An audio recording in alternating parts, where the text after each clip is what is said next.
하나님 말씀을 봉독합니다. 마태복음 28장 1절에서 10절을 오늘 함께 성전과 가정에서 교독하도록 하겠습니다.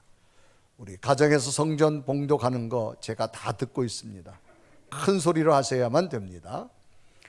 안식일이 다 지나고 안식 후 첫날이 되려는 새벽에 막달라 마리아와 다른 마리아가 무덤을 보려고 갔더니 큰 지진이 나며 주의 천사가 하늘로부터 내려와 돌을 굴러내려 만졌는데 그 형상이 번개 같고 그 옷은 눈같이 희거늘 지키던 자들이 그를 무서워하여 떨며 죽은 사람과 같이 되었더라. 천사가 여자들에게 말하 이르되 너희는 무서워하지 말라. 십자가에 못 박히신 예수를 너희가 찾는 줄을 내가 아노라. 그가 여기 계시지 않고 그가 말씀하시던 대로 살아나셨느니라.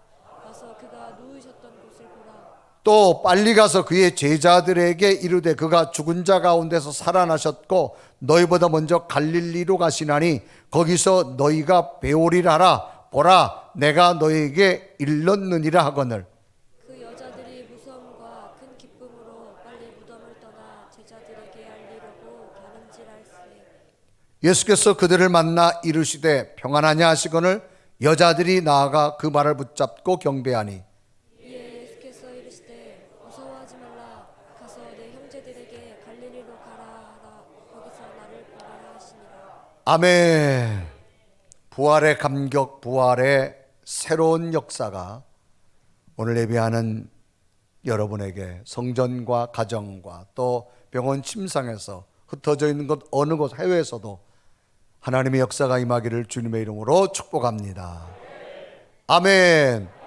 오늘 마스크 쓰고 찬양한 성가들에서 박수합니다. 아마 성가대도 역사상 마스크 쓰고 찬양하기는 아마 처음일 겁니다.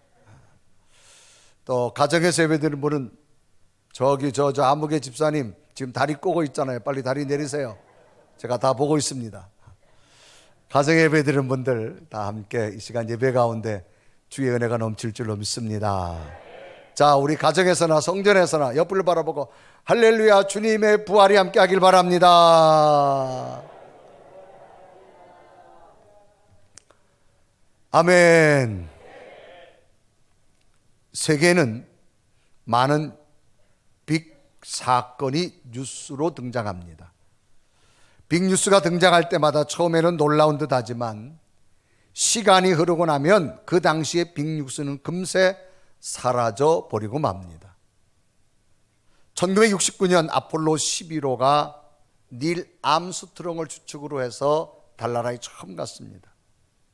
인간이 최초로 달나라를 간다라고 하는 것, 놀라운 세계적 빅뉴스였지만 많은 시간이 지난 지금에 와서는 일반화된 뉴스 중에 하나입니다. 이 지구상에는 새로운 발견이나 또 새로운 개발, 어떤 이슈적인 사건들이 많이 있지만 늘상 변한다라는 겁니다. 그런데 세계적인 빅뉴스 가운데 많은 시간이 지났어도 변하지 않는 것이 있다면 그것은 바로 예수님의 탄생과 예수님의 부활의 사건이라는 겁니다.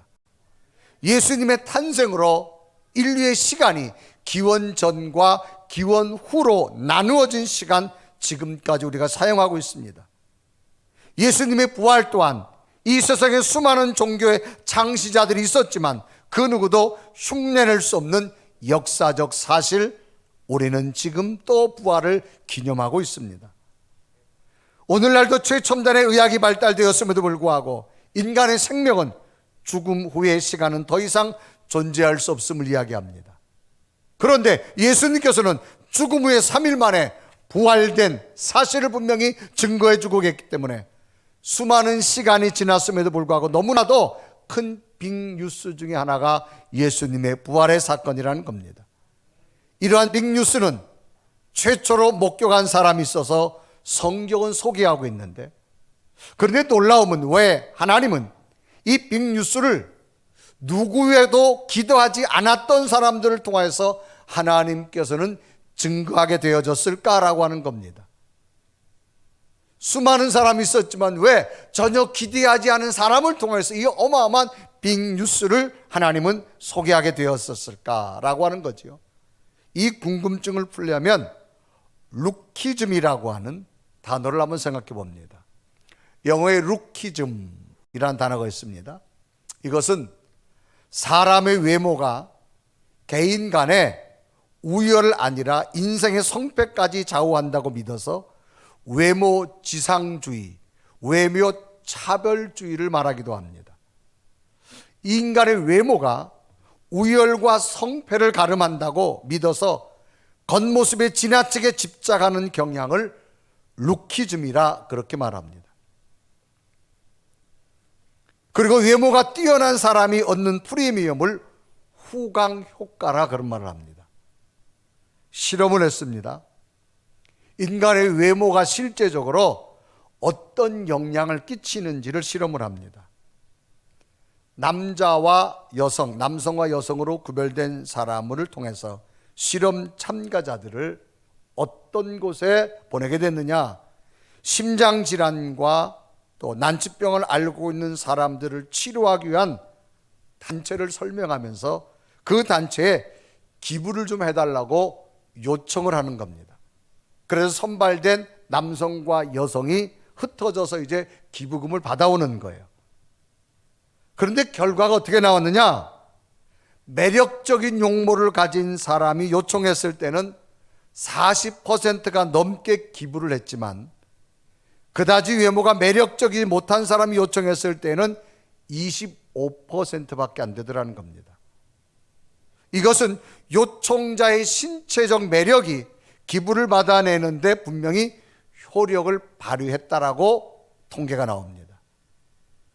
도움을 요청하는 경우에는 외모가 깔끔하고 단정한 옷을 입은 경우와 그렇지 못한 경우는 분명한 차이가 남을 봅니다. 단정한 복장을 하고 기부를 요청했을 경우가 그렇지 못한 경우보다 2.5배나 많은 기부를 얻게 되어졌다는 겁니다. 이런 루키즘의 효과는 다양한 경우에도 나타납니다. 어디 새로운 길을 갔는데 아주 매력적인 여성이 길을 물어본 경우에는 모든 남성들이 흔쾌하게 길을 가르쳐 줬다라고 합니다.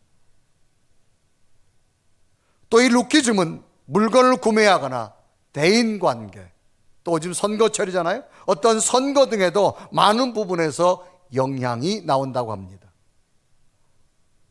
그래서 외모도 능력이다라는 신조어도 생기고 과일이나 과자도 예쁘게 포장된 것이 훨씬 더 많이 팔린다고 합니다.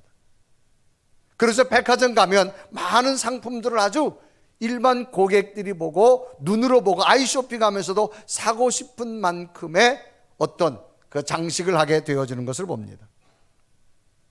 모든 사람들은 멋진 용모를 가지면 성격도 아름다울 것이라고 생각하는 후광 효과 때문이라는 겁니다.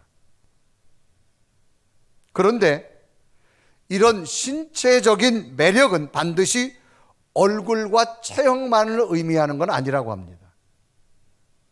여기는 태도, 미소, 마음, 매너, 표정, 실력, 개성, 신앙, 다양한 요소가 매력을 만들어 사람들에게 호감을 준다는 거지요. 그러니까 굳이 사람은 외적인 모습만이 아니라 내적인 모습에 풍겨지는 이런 것도 굉장한 매력이라는 겁니다. 반드시 예쁜 것만이 매력적인 것은 아니라는 거죠. 분노하는 예쁜 여인을 매력적이라고 말하지는 않습니다. 분노하는 남성을 매력적이라고 말하지는 않습니다.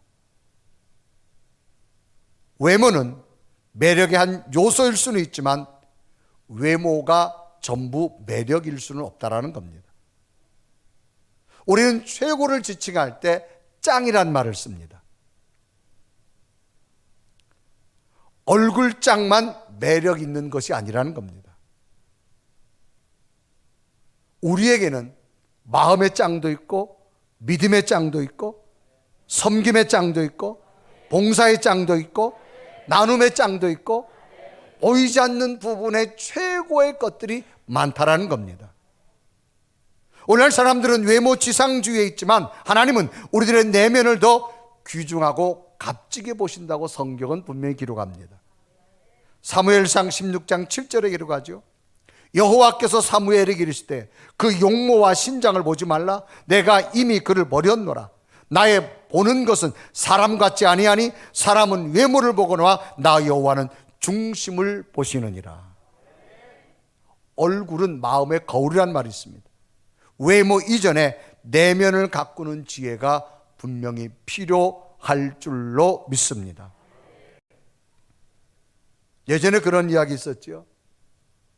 교회 여름이 됐는데 여자 청년 하나가 티셔츠를 입었는데 청바지를 입고 짧은 걸 입었어요. 배꼽이 다 보이는 거예요. 그래서 목사님이 그 청년한테, 청년, 그래도 예배 올 때는 그래도 배꼽 정도는 가리는 티를 입고 왔으면 좋겠다. 그러니까 청년이 그러더래요. 아니요 목사님, 저 성경대로 입고 왔어요. 왜 그러는데? 하나님은 중심을 보신다 그러길래 제가 중심을 보이려고 이 짧은 티셔츠를 입고 왔어요. 여러분, 외모도 중요하지만 우리의 중심이 하나님께 짱이 돼야 될 줄로 믿습니다. 오늘 성경 본문은 예수님 주변에 참 많은 사람들이 있었어요. 다양한 인종, 다양한 성별, 다양한 계층의 사람들이 주님 곁에 있었지만 놀랍게도 예수님이 십자가 죽으신 다음에 다 떠났습니다. 그리고 예수님께서 죽은 가운데 부활하셨는데 이 죽은 자가 살아나는 이 빅뉴스를 최초로 목격한 사람, 이 빅뉴스를 최초로 증거한 사람을 오늘 성경은 소개하는데 두 여인을 말합니다. 하나는 막달라 마리아와 다른 마리아라고 성경은 기록합니다. 오늘 본문 마태복음 28장 1절에 말하죠. 안식일이 다 지나고 안식 후 첫날이 되려는 새벽에 막달라 마리아와 다른 마리아가 무덤을 보러 갔더니라고 기록합니다.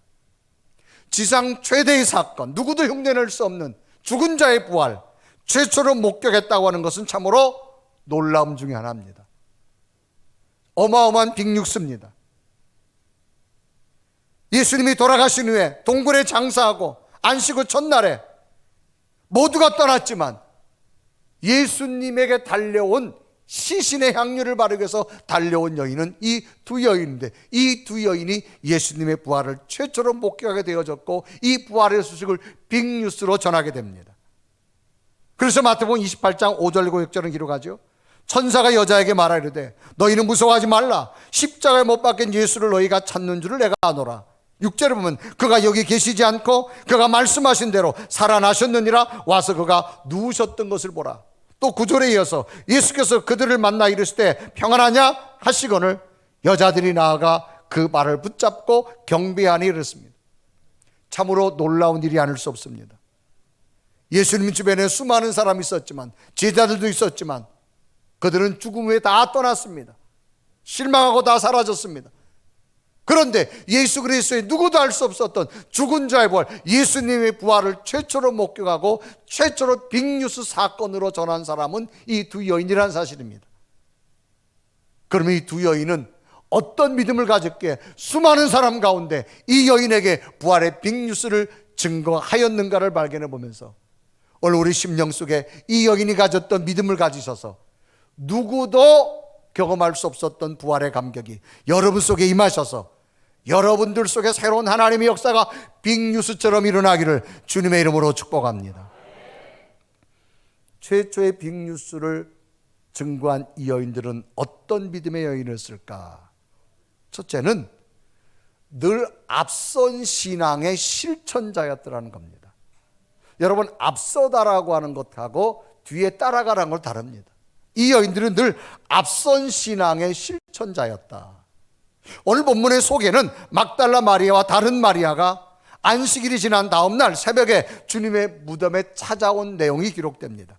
그래 마태복음 본문 28장 1절에 기록하죠. 안식일이 다 지나고 안식 후 첫날이 되려는 새벽에 막달라 마리아와 다른 마리아가 무덤을 보려고 갔더니라고 시작합니다.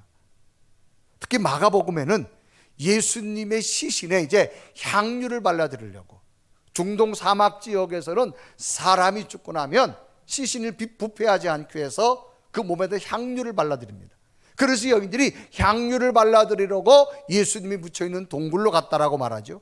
그래 마가복음 16장 1절에 기록합니다. 안식일이 지나매 막달라 마리아와 야고보의 어머니 마리아와 또 살로메에 가서 예수께 바르기 위하여 향품을 사다 두었다가 라고 기록합니다.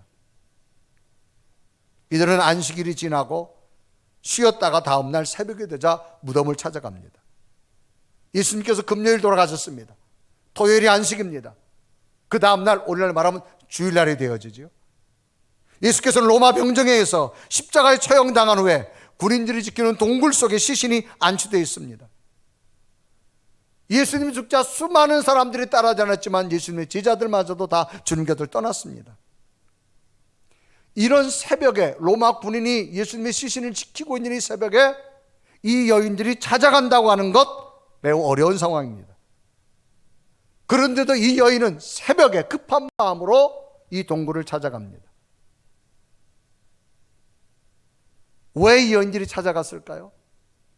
일반 사람들보다가 예수님에 대한 사랑이 언제나 앞선 여인이었다는 사실입니다.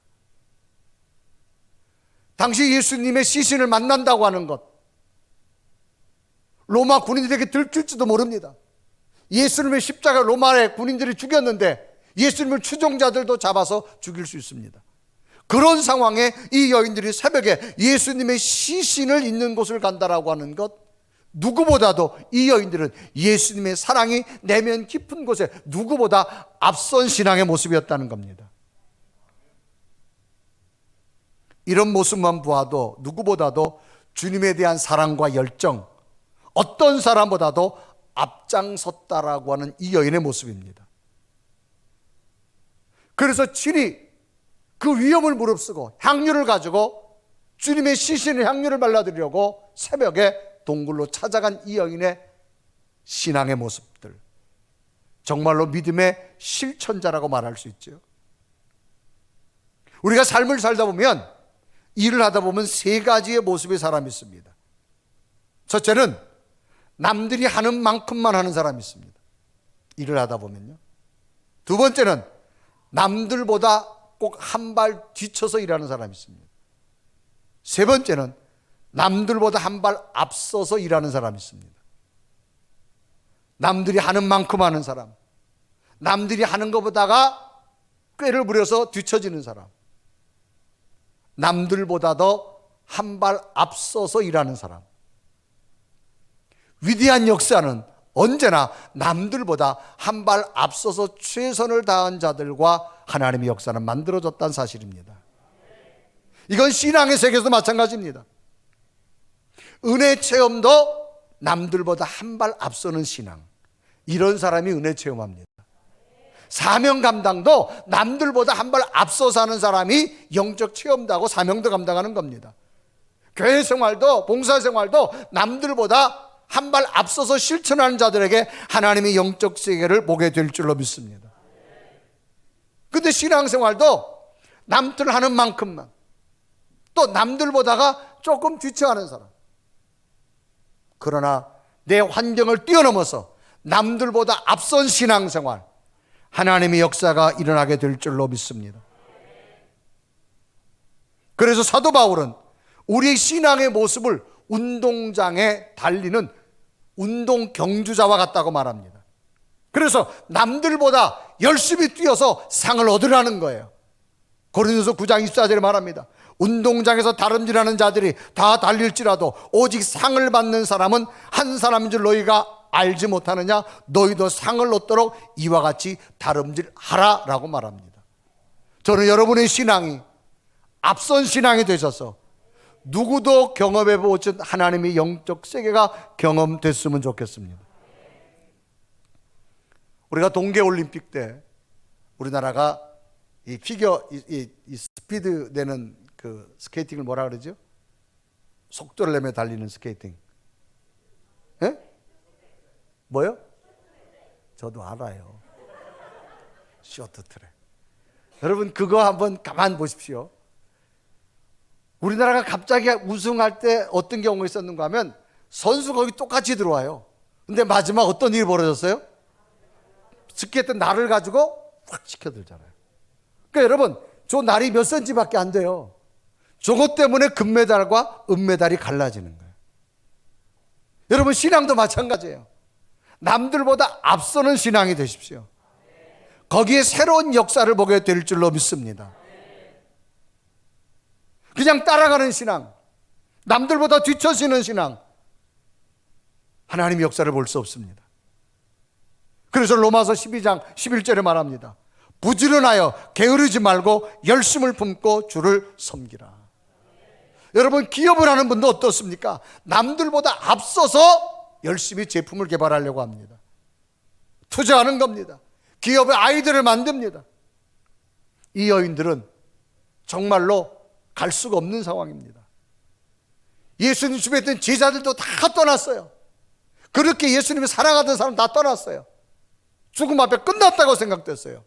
그런데 이 여인들, 막달라 마리아, 이 여인 둘은 그래도 내가 주님 앞에 앞서는 믿음을 가지고 사랑의 실천자, 믿음의 실천자, 최초의 부활을 보는 빅뉴스의 여인이 된 줄로 믿습니다. 저는 우리의 신앙이 앞섰으면 좋겠어요. 그렇게 되기를 축복합니다. 두 번째, 이 여인은 천사의 증언을 들은 자입니다. 하나님께서 무슨 일을 할 때 직접 보이지 않습니다. 천사를 통해 역사합니다. 그런데 하나님께서 천사를 보내가지고 이 여인의 믿음을 보시고 이 여인들에게 직접 예수 그리스도의 부활을 증거하고 있습니다. 그래서 마태복음 28장 2절에 말합니다. 큰 지진이 나며 주의 천사가 하늘로부터 내려와 돌을 굴려내고 그 위에 앉았는데라고 말합니다. 천사, 하나님 보낸 천사가 직접 이 여인들에게 예수 그리스도의 부활을 증거하려고 하나님이 보낸 겁니다. 이 천사의 증언이 뭐예요? 너희들이 찾는 예수 그리스도 여기 계시지 않다. 부활하셨다. 그래서 마태복음 28장 6절에 말합니다. 그가 여기 계시지 않고 그가 말씀하시던 대로 살아나셨느니라. 와서 그가 누우셨던 것을 보라. 누가 말했냐? 천사의 증언입니다. 여러분, 증언이라는 말이 뭐예요? 어떤 사실을 증명하는 거예요. 지금 예수님의 시신이 없어요. 이 여인들이 깜짝 놀랄 거예요. 그런데 하나님은 천사를 보내가지고 이 여인들에게 증언하고 있습니다. 늘 예수님께서는 살아계실 때 본인이 죽으시고 부활할 것을 이야기했어요. 그런데 사람들은 그걸 믿지 않았어요. 사람은 중요하게 여기는 것은 귀담아 듣습니다. 그런데 중요하게 여기지 않는 건 잘 귀를 담아 듣질 않습니다.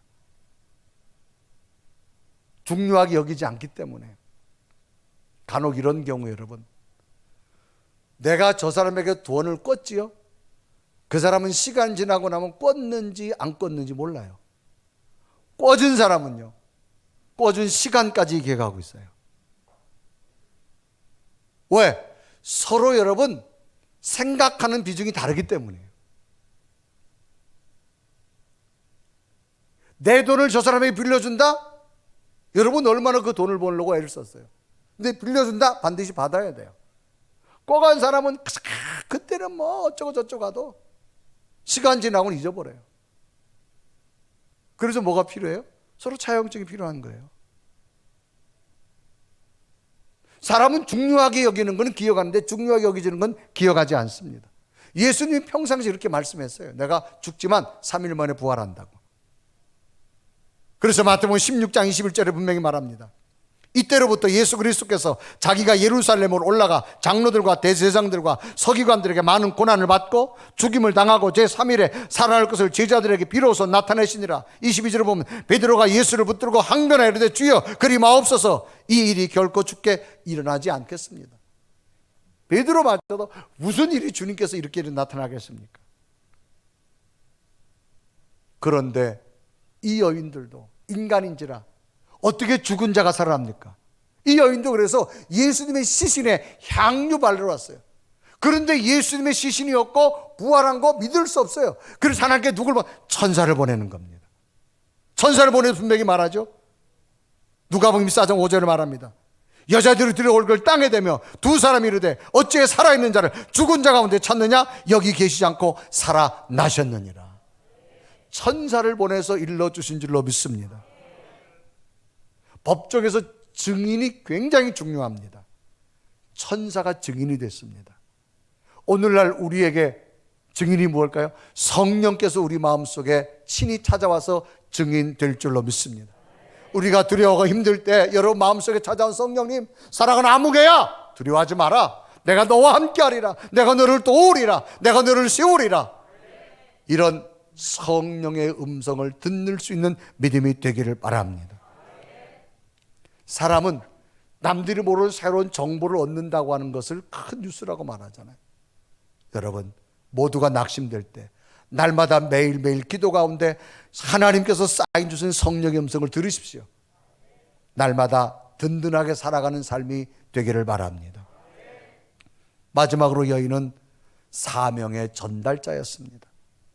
이제 천사가 말합니다. 너희가 지금 본 대로 빨리 제자들에 가서 알려줘라. 예수님이 부활하셨다고. 제자들도 못 봤어요. 이 여인만 지금 본 거예요. 그러니까 빨리 제자들에게 예수님이 살아나셨고 너희들이 여기 오지 말고 갈릴리로 가라 그렇게 말합니다. 그래 마태복음 28장 7절에 말합니다. 또 빨리 가서 그의 제자들에게 이르되 그가 죽은 자 가운데 살아나셨고 너희보다 먼저 갈릴리로 가시나니 거기서 너희가 배우리라. 보라 내가 너희에게 일렀으리라 하고 늘 그랬습니다. 하나님 보낸 천사가 예수님이 살아나셨음을 이 여인에게 증언하고 너희들이 빨리 예수님의 제자들에게 알려줘라. 그리고 제자들 보고 빨리 갈릴리로 오라 그래라. 주님께서 부활하셔서 갈릴리에 계신다 그래라. 그래서 이 여인들이 무섭지만 뛰어가면서 제자들에게 이 부활의 소식을 전하는 사명을 가져 떠납니다. 그래 마태복음 28장 8절에 말하죠. 그 여자들이 무서움과 큰 기쁨으로 빨리 무덤을 떠나 제자들에게 알리려고 다름질할세 10절에 보면 이에 예수께서 이르시되 무서워하지 말라. 가서 내 형제들에게 갈릴리로 가라 하라. 거기서 나를 보리라 하시니라.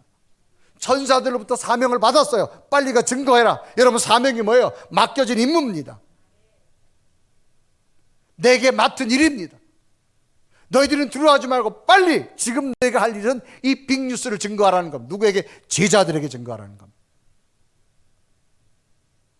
하나님의 사명은 아무에게 주지 않습니다. 맡을 만한 자에게 주실 줄로 믿습니다. 빨리 달려가라는 말은 뭐예요? 보통 달리는 것보다가 빨리 달리기 힘이 더 듭니다. 이 여인들은 빨리 달렸어요. 최선을 다해서 사명을 감당하는 이 여인의 모습. 그런데 특징이 하나 있습니다. 이 여인들 보고 뭐라 말하냐? 제자들에게 예수님이 부활했다가 말하고 제자들을 지금 무덤 있는 이곳으로 오라는 것이 아니라 갈릴리로 빨리 가라는 거예요. 그래 마태복음 28장 10절에 말하죠. 이에 예수께서 이르시되 무서워하지 말라. 가서 내 형제들에게 갈릴리로 가라 하라. 거기서 나를 보리라 하시니라 그랬습니다. 자, 예수님의 부활 가장 빨리 증명하는 게 뭐예요? 제자들을 데리고 동굴로 와서 자 보세요. 시신 없지요? 예수님 없지요? 부활하셨어요. 이거 믿어요. 그런데 예수님 살아나셨어요. 여러분 빨리 갈릴리로 가보세요. 이게 더 어려운 거예요. 여러분 사명은 어려워요. 하나님이 내게 주신 사명 감당하기 참 어렵습니다. 그런데 이 여인은 빨리 달려갔어요. 뭐예요? 최선을 다했습니다. 여러분 사명은 어렵지만 최선을 다할 수 있는 믿음이 되기를 바랍니다. 여러분 직분 감당하는 거 어려워요. 그래도 여러분 최선을 다할 만한 믿음에 도전해 보시기를 바랍니다. 그러면 왜 예수님께서는 갈릴리로 오기를 원하셨을까? 제자들에게 사명을 재확인시키려고. 갈릴리 어부, 고기 잡는 어부들 제일 처음에 주님께서 만났던 곳이 어디? 갈릴리예요. 거기서 사명을 주었어요. 그래서 주님께서는 처음 만났던 그곳에 다시금 사명을 확인시키려고. 여러분 우리가 이 부활절에 우리가 어떤 걸 깨달을까요? 내가 정말 예수 그리스도를 만나고 내가 직분을 받았을 때 내게 주었던 그 사명의 감격, 은혜의 감격, 이 부활절을 통해서 회복하는 믿음이 됐으면 좋겠어요. 코로나19로 말미암아 온 세계가 두려워 떨잖아요. 인간이 할 수 없잖아요. 하나님의 은혜를 붙들 수 있는 믿음이 되시기를 바랍니다. 두 번째는 더 큰 사명을 주시려고. 그래서 갈릴리에서 제자들이 왔을 때 제자들에게 주님께서 뭐라 말합니까? 너희는 이제부터 온 세계를 나가서 복음을 전하는 자가 되라. 그래 마태복음 28장 19절과 20절에 기록합니다. 그러므로 너희는 가서 모든 민족을 제자로 삼아 아버지와 아들과 성령 이름으로 세례를 베풀고 10절에 20절에 보면 내가 너에게 분부한 모든 것을 가르쳐 지키게 하라. 볼지어다 내가 세상 끝날까지 너희와 항상 함께 있으리라. 더 큰 사명을 주시려고.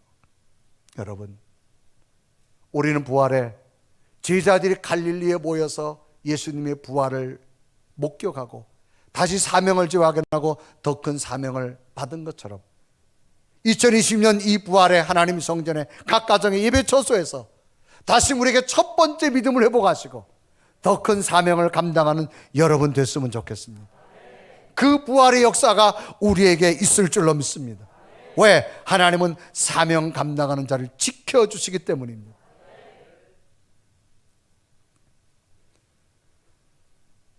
우리는 한교섬이라고 하는 교파를 초월해서 한 20여 분 목사님들이 늘 정보를 공유하고 모임도 갖고 책도 나누고 하는 그룹이 있습니다.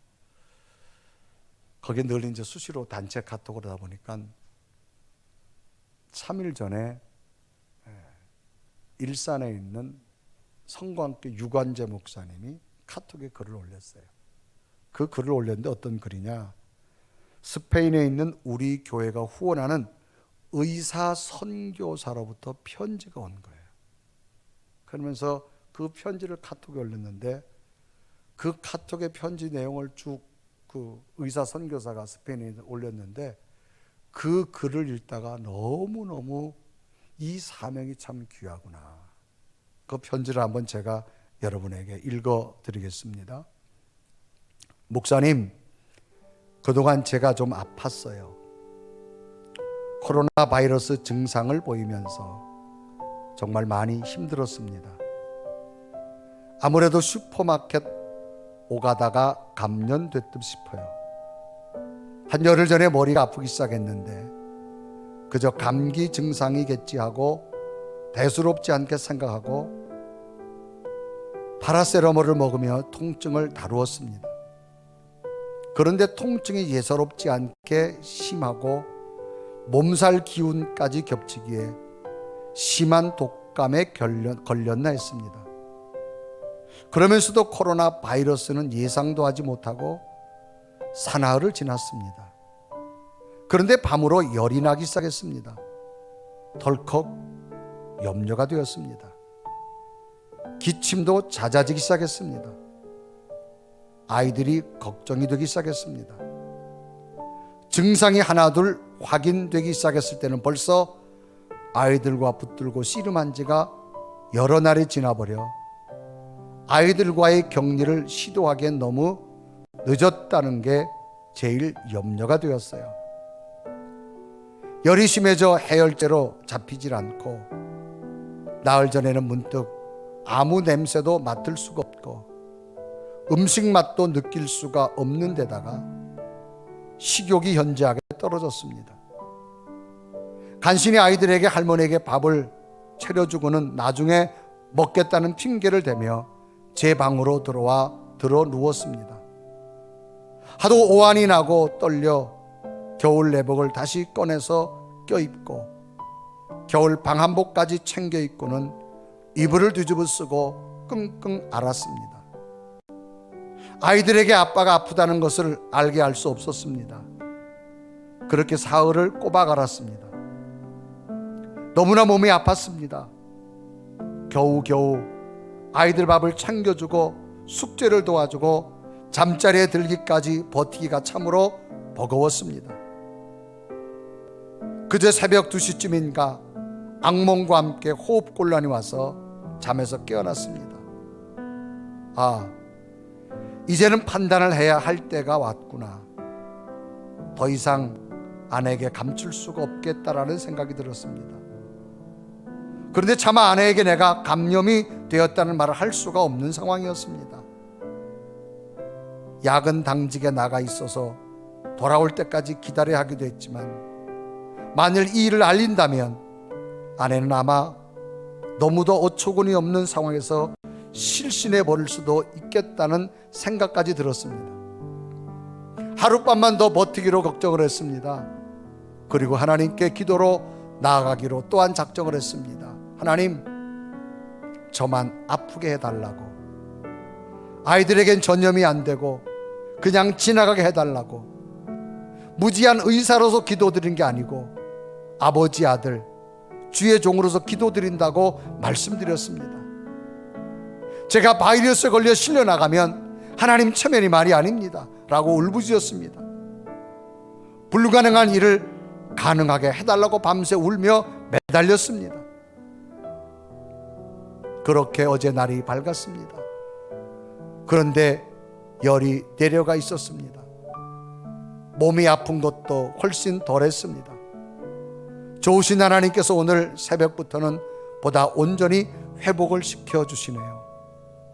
열도 확실히 더 내리고 몸살 두통 기운도 거치고 설사도 그치고 밤에 잠을 못 자게 답답하게 느껴도 호흡도 회복이 되었습니다. 제일 어려웠던 건 음식 냄새나 맛을 구분할 수가 없는 데다가 밥이 꼭 모래알 씹는 것 같아서 먹을 수 없었어요. 그런데 억지로 어제는 하루 종일 우겨 넣었더니 그것도 도움이 된 것 같아요. 놀라운 일은 기도의 기적과 같이 응답해 주셔서 아이들 그리고 함께 모시고 사는 95살 된 노할머니가 전혀 문제가 없게 지켜주신 거예요. 할머니도 식사 잘하시고 증상 전혀 없으시고 아이들도 아주 씩씩하게 잘 놀고 있습니다. 정말 좋으신 신실하신 하나님이시랍니다. 아내에게 알리지 않으려고 했습니다. 어제 감염된 동료 의사가 결국 순직하게 되며 퇴근해 온 뒤에 계속 울고 있습니다. 마음이 진정이 되지 않는 것 같았습니다. 가까이 와서 꼭 끌어안겨 위로를 받고 싶다며 또 철저로는 아내 손만 잡아주고 올라왔는데 마음이 참 아픕니다. 응답하신 하나님께 감사드립니다. 시편 40편 1절 2절을 내가 여호와를 기다리고 기다렸더니 귀를 기울이사 나의 부르짐을 들으셨도다. 나를 기가 막힐 웅덩이와 수렁에서 끌어올리시고 내 발을 반석 위에 두사 내 걸음을 견고하게 하셨도다. 또 여호와께서 나의 구원이 되심으로 제가 기뻐하고 또 기뻐하고 있습니다. 하박국 3장 17절 18절 말씀입니다. 비록 무화과나무에 꽃이 피지 않고 포도나무에 포도가 없으며 감람나무에 기름이 나지 않고 밭에서 농작물이 나지 않으며 우리 양이 없고 외양간에 소가 없을지라도 여호와 하나님 나의 구원이심으로 내가 기뻐하고 즐거워하리로다. 감사합니다. 사랑하며 축복합니다. 목사님, 이 선교사님의 편지, 이 편지를 읽다가 제 마음이 찡했습니다. 하나님은 사명자를 버리지 않구나. 선교사님도 의사고 부인도 의사입니다. 바이러스 하나까지도 물리쳐 주시는 하나님, 우리와 함께 하실 줄로 믿습니다. 여러분, 우리에게도 헛되지 않습니다. 내 가정을 지키고 내 자녀를 지키고 품 안에 있는 자식이나 해외에 있는 자녀나 기도할 때 하나님이 지켜주실 줄로 믿습니다. 여러분, 변하지 않는 빅뉴스는 예수님은 살아나셨다는 겁니다. 이 빅뉴스가 그냥 그치지 말고 여러분 가슴 속에 새겨졌으면 좋겠어요. 여인처럼 늘 앞선 신앙이 되시고 천사의 증언을 들을 수 있는 성령의 음성을 들으시고 어떤 사명도 감당하십시오. 이 부활의 역사의 기쁨이 여러분에게 임할 줄로 믿습니다. 이 부활의 역사가 암울한 이 시대에 새로운 소망과 빛이 되기를 주님의 이름으로 축복합니다. 가정과 병상 예배드린 여러분, 해외 예배드린 여러분, 주의 은혜가 부활의 기쁨 여러분도 함께 하기를 주님의 이름으로 축복합니다. 우리 한번 부활의 아침에 고백하며 찬양할까요? 주님이 살아계심을 내가 믿습니다. 그 감격과 은혜 내게 허락해 달라고 우리 고백하며 찬양합니다. 살아계신 주 나의 참된 소망 걱정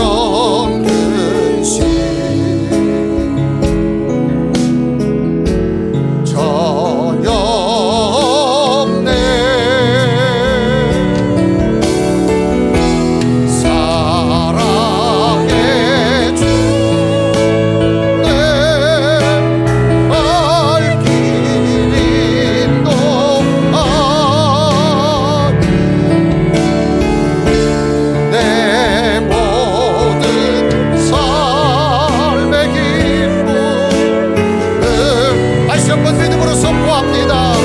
살아계신 주, 살아계신 주, 우리의 소망 되신 주,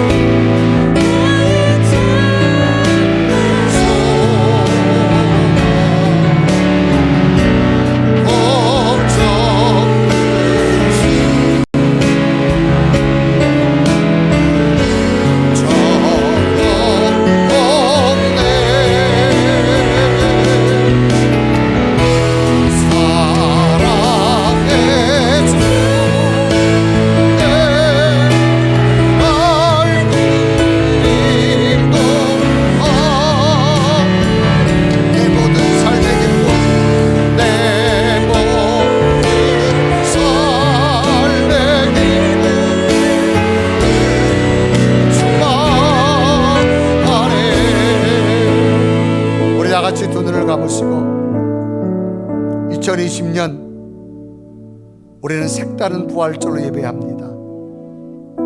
마스크를 쓰며 마음껏 찬양하지 못하며 성전의 성도들과 안전한 거리를 둬야 되고, 성전에 오지 못하고 가정에서 유튜브로, 병상에서, 해외에서 예배를 드립니다. 그러나 하나님은 지금도 부활하셔서 우리가 앉아 예비하는 그곳 어느 곳에서 임할 줄로 믿습니다. 최초로 부활의 빅뉴스를 증거한 이 여인들처럼 하나님, 우리의 믿음도들 앞선 신앙을 살겠습니다. 늘 성령의 음성을 듣겠습니다.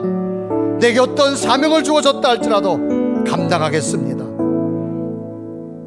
우리의 믿음이 주님의 부활의 증언자가 될 수 있도록, 절망 가운데 새로운 소망을 얻은 부활의 감격을 우리를 통하여 증거될 수 있는 믿음 되게 하여 주옵소서. 코로나라 아무라고 두려워합니다. 하나님, 우리와 함께 할 줄 믿습니다. 우리 속에 부활의 감격으로 다시금 내 입술을 통해 내 마음에 예수 그리스도의 살아가심이 넘쳐나게 하시고, 죽음을 정복하시고 부활하신 주님, 우리 주변에 코로나가 하루속히 떠나게 하시고 우리 가정과 자녀들을 지켜주시고 주의 평강으로 함께 할 줄로 믿습니다. 주님, 이 부활의 감격으로 두려움과 염려가 떠나가며 하나님이 친히 천사의 보호하심으로 나와 동행해 달라고, 주님, 이 살아계신 은혜가 내게 임하여 주옵소서. 우리 가정과 자녀들에게 임하여 주옵소서. 하나님, 우리 기도할 때 응답해 주신 자고 간절히 소망하며 고백한 마음으로 하나님, 이런 역사가 내게도 나타나게 하나님 앞에 간절히 고백하며 기도드리겠습니다. 살아계신 하나님, 이 시간도 주 앞에 간절히 기도합니다. 살아계신 주님이 나와 함께함을 믿습니다. 부활의 역사가 내게 있음을 믿습니다. 오 살아계신 주, 오 성령의 주, 이 시간 전에 기도하며 기도합니다. 하나님, 죽은 자의 부활이 예수 그리스도의 능력을 내거주고 우리 삶 속에 예수를 쌓고 우리 삶에 어떤 절망도 떠나갑니다. 하나님, 어떤 죽음도 떠나가며 어떤 질병도 떠나가며 어떤 두려움도 떠나가며 하나님의 살아계신 역사가 임할 줄로 믿사옵니다. 이 시간 기도합니다. 주님의 부활의 역사가 우리 속에 임하여 주셔서 우리 속에 모든 믿음의 능력, 가정과 자녀와 이나라와 이 민족 전 세계를 보는 놀라운 역사가 이 부활절에 나타나기 원합니다. 하나님, 악한 권세로 떠나게 하시고 죽음의 그림자도 떠나게 하시고 하나님 능력을 함께 할 줄 믿사오니, 오 살아계신 주여, 당신의 영으로 새롭게 하시고 하나님의 거룩함으로 임하여 주옵소서. 살아계신 주, 나의 참된 소망, 걱정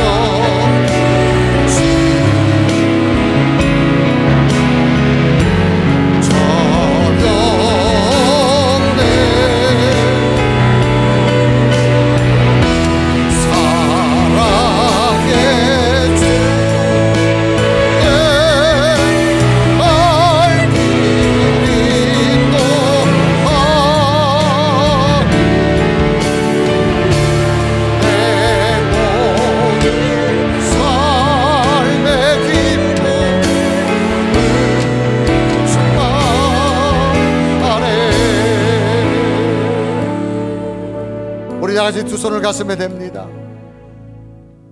살아계신 하나님, 부활의 감격을 주신 것 감사합니다. 죽음을 끝이라고 느꼈던 수많은 절망들, 예수님 부활하셔서 우리에게 소망이 되어 주었고 희망이 되어 주셨음을 감사합니다. 이 부활에 우리의 믿음도 예수 그리스도의 부활을 믿으며 담대히 빅뉴스를 증거하는 복된 자들 되게 하여 주옵소서. 늘 앞선 신앙이 되길 원하며 성령의 음성을 듣기 원하며 내게 주신 사명 전달자가 되게 하여 주시옵소서. 오늘 하나님 성전과 가정과 침상과 해외에서 저들 가슴에 간절한 소원을 가지고 부활의 주님을 의지하고 왔습니다. 저들이 성전에 토하는 모든 가슴의 기도가 응답되게 하여 주옵시고 하나님의 살아계심이 간증되게 하여 주옵시고 코로나 바이러스까지 침투하지 못하도록 하나님께서 친히 인도하여 주옵소서. 품 안에 있는 가족들, 해외에 있는 가족들, 병상에 있는 가족들 지켜주옵시고 대한민국에 속히 코로나가 떠나게 하시고 세계의 건강과 평화를 허락하여 주옵소서. 하나님 사랑합니다. 주님의 부활을 믿습니다. 우리에게 임하여 주옵소서. 예수 그리스도의 이름을 간절히 기도드리옵나이다. 아멘.